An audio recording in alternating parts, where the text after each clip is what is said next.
Hi, my name is Jasmine Mays, and these are my week 11 video response questions. The first question I answered was question 1. To what extent do you agree with the Tamil poet's basic worldview and assumptions? On the slide before, it was talking about how the poem placed moral value higher than physical value, and how the Tamil poet really focused on the virtues of humanity.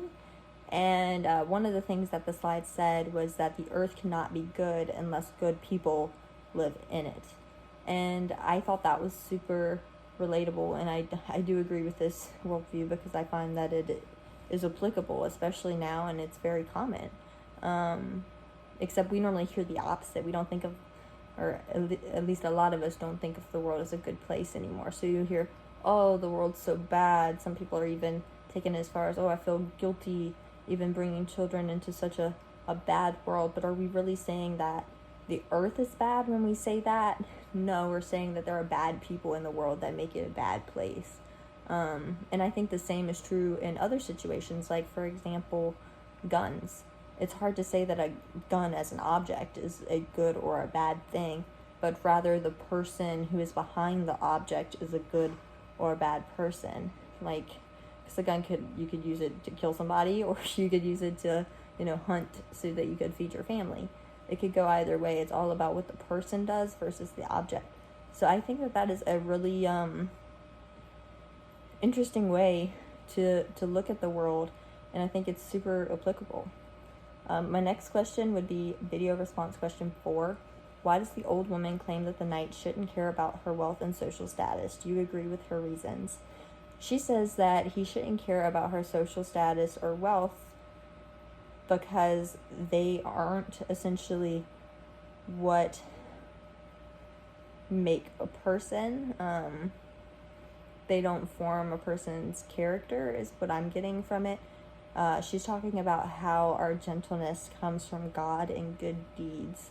And so essentially, his argument of, oh, I'm from such high lineage, I'm so gentle because of my ancestry, she's saying that's invalid because his ancestors, not only did they have the wealth, or they probably didn't start out with the wealth. First off, they had to acquire it and acquire that reputation for themselves through good deeds and hard work, and they built a character, and that was their gentleness and their nobleness. And so that character trait is not something that is passed down through lineage. It's an acquired title, is what she's saying. She's saying you are not gentle just because your ancestors were gentle. That's like saying, instead of thinking of social class like they're talking about, think about being classy. Like, just because great-great-grandma was classy doesn't mean that,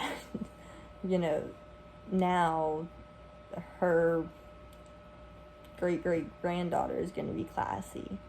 It doesn't work that way. That is acquired through good deeds and how you build yourself as a person to gain those titles.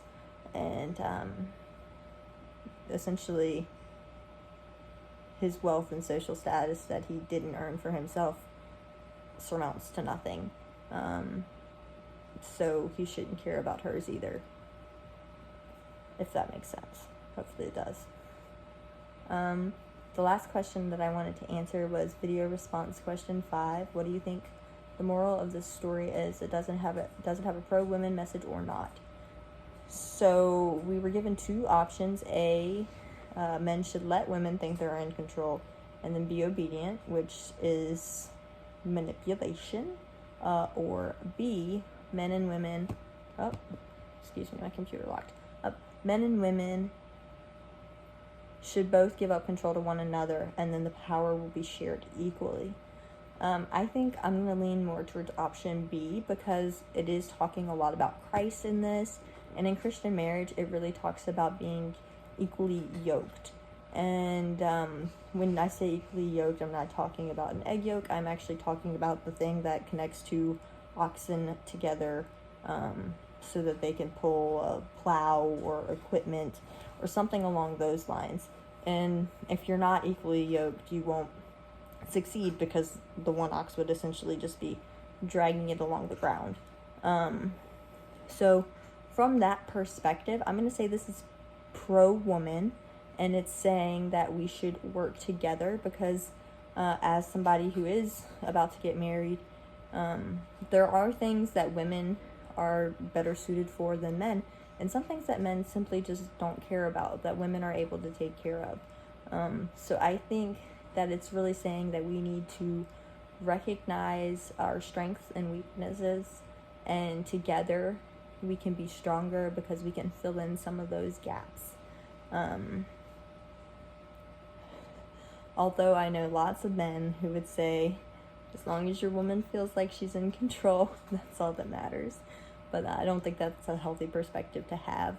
So yes, I think it's pro-woman, and I think that it is encouraging a Christian marriage kind of perspective, just based on, how often God has been mentioned in Christ and such.